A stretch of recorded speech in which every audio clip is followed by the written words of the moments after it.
Breakthrough in organ preservation, a supercooling technique extends the viability of transplanted limbs.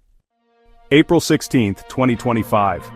In a significant advancement for transplant medicine, researchers at Massachusetts General Hospital and Harvard Medical School have developed a supercooling technique that dramatically extends the preservation time of vascularized composite allografts, or VCAs, such as limbs and facial tissues. VCAs, which include complex tissues like hands and faces, are particularly sensitive to ischemia, the lack of blood supply, making their preservation for transplantation a formidable challenge. Traditionally, these tissues can only be preserved for a few hours, limiting the window for successful transplantation. The research team introduced a method of supercooling, where tissues are cooled below their freezing point without forming ice crystals, thus preventing cellular damage. In their study, they applied this technique to swine hind limbs, successfully preserving them at sub-zero temperatures for extended periods without compromising tissue integrity.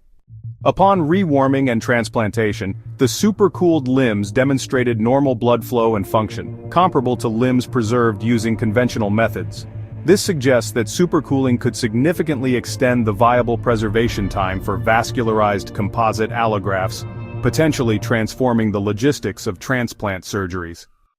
This breakthrough could revolutionize the field by allowing for longer transportation times of donor tissues, expanding the donor pool. It also provides surgeons with more flexibility in scheduling complex transplant procedures, and, reduces the urgency and associated risks of rapid transplantation. While the results in swine models are promising, further research is needed to adapt this technique for human tissues. Clinical trials will be essential to determine the safety and efficacy of supercooling in human vascularized composite allograft transplantation. The development of supercooling preservation marks a pivotal step toward improving the outcomes and accessibility of complex tissue transplants. As research progresses, this technique holds the potential to enhance the quality of life for patients requiring these intricate procedures.